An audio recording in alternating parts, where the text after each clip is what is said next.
বছর বছর আশ্বিনে মহালয়ার পূর্ণ স্তোত্র বাতাসে ভেসে যায়। কাশফুলেরা ঢেউ তোলে মাঠের পর মাঠ জুড়ে। বছর বছর ঢাকিরা ঢাক বাজায়।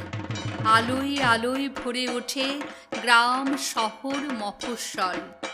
নতুন আনন্দে হাসিতে গানে মেতে ওঠে দেশ।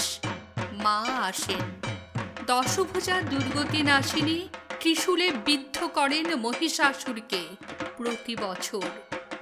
অসুর মরে না, মরেও মরে না, প্রতি বছর আবার বেঁচে ওঠে। আবার মা জগজ্জননীকে ত্রিশূল হাতে ভীষণ প্রচণ্ডা রূপে জাগ্রত হতে হয়। আবার মহিষাসুরের বুকে গেঁথে যায় ত্রিশূল।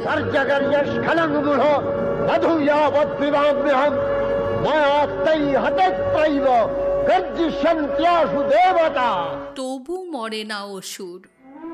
আসলে বছরে 4 দিন আমরা মা দুর্গাকে ডাকি, বাকি 361 দিন অসুরদের সঙ্গেই থাকি। তাদের সামনে মাথা নিচু করি, তাদের আস্ফালনকে ভয় পাই, তাদের ধ্বংস ও সন্ত্রাসকে সমীহ করি। তাদের ভয়ে আমরা কুঁকড়ে থাকি। বছর বছর তাই অসুররা মরেও মরে না, ফের বেঁচে ওঠে, বারবার বেঁচে ওঠে।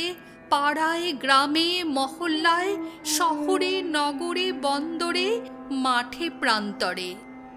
আমরা পূজা করি না, উৎসব করি। আমরা মন্ত্র বলি না, উল্লাস করি। আমরা হৃদয়ে দেবীকে আহ্বান করি না, মনের গ্লানি আর পাপকে নতুন জামা কাপড়ে ঢেকে রাখি। তাই প্যান্ডেলে প্যান্ডেলে বছর বছর প্রতিমা আসে, মা আসেন না, অসুরও মরে না।